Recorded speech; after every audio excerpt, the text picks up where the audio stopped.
Und unser Chefreporter Steffen Schwarzkopf, der ist momentan auch im Westjordanland. Steffen, guten Morgen. Wie erlebst du denn die Lage dort aktuell? Also tatsächlich gehen die Militäroperationen des israelischen Militärs weiter. Wir haben jetzt gerade die neuesten Zahlen bekommen. 5 weitere Menschen sind dabei ums Leben gekommen. Das heißt, die Gesamtzahl der getöteten Palästinenser im Rahmen dieser Operation liegt jetzt bei 16. 4 weitere Todesopfer hat es in Nablus momentan gegeben. Von israelischer Seite heißt es, das sei vor allem eine Antiterroroperation. Der Iran versuche, ein Terrornetzwerk hier im Westjordanland aufzubauen, und das versuche man zu zerstören. Und zum anderen ist es auch eine Aktion als Reaktion auf einen versuchten Selbstmordanschlag in Tel Aviv. Und damit sind wir im Übrigen beim interessanten Thema. Ein hoher Hamas-Funktionär hat jetzt die Menschen im Westjordanland, aber auch in Israel aufgerufen, Selbstmordanschläge zu begehen, Militär anzugreifen, Zivilisten anzugreifen. Das sei ein legitimes Mittel. Und diese Vorbereitungen dafür sollen eben laut israelischer Armee auch hier im Westjordanland stattfinden. Und deswegen diese Militäroperation, die im Übrigen weiter andauert. Wir hören von Hunderten Soldaten, die weiterhin im Westjordanland da aktiv sind, Gebäude durchsuchen, teilweise auch Sprengsätze, Bomben sichergestellt haben. So heißt es zumindest von israelischer Seite. Es wird von palästinensischer Seite im Übrigen bestritten. Steffen, im Gazastreifen wurde nun eine weitere Geisel tot von der israelischen Armee geborgen. Wie fallen denn die Reaktionen darauf in Israel aus?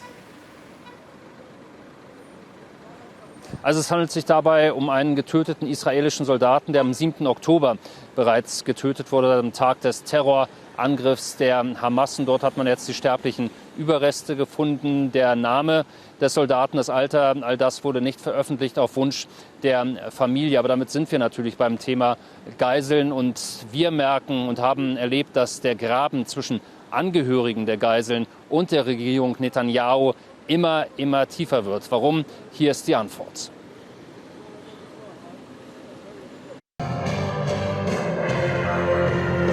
Musik kann täuschen. Kraft- und hoffnungsvoll sind die Klänge. Doch die Stimmung in diesem Konvoi schwankt zwischen Verzweiflung, Zorn und Wut. Wut auf die eigene Regierung. Hunderte Geiselangehörige fahren Stoßstange an Stoßstange durch Tel Aviv. Es ist ihr Kampf für das Leben derjenigen, die immer noch in der Gewalt der Hamas sind. Immer wieder stoppt der Protestzug. Wir treffen Michel Ilous. Sein Sohn Guy ist weiterhin im Gazastreifen.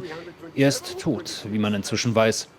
Die Familie wünscht sich zumindest die sterblichen Überreste beisetzen zu können, fühlt sich aber alleingelassen von der eigenen Regierung.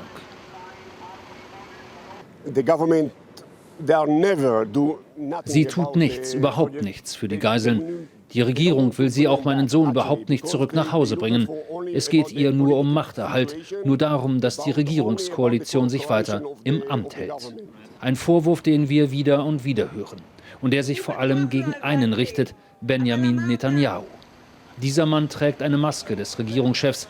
Auf seinem Schild steht: Ich habe noch eine weitere Klausel eingebaut. Die Geiseln sterben. Sorry.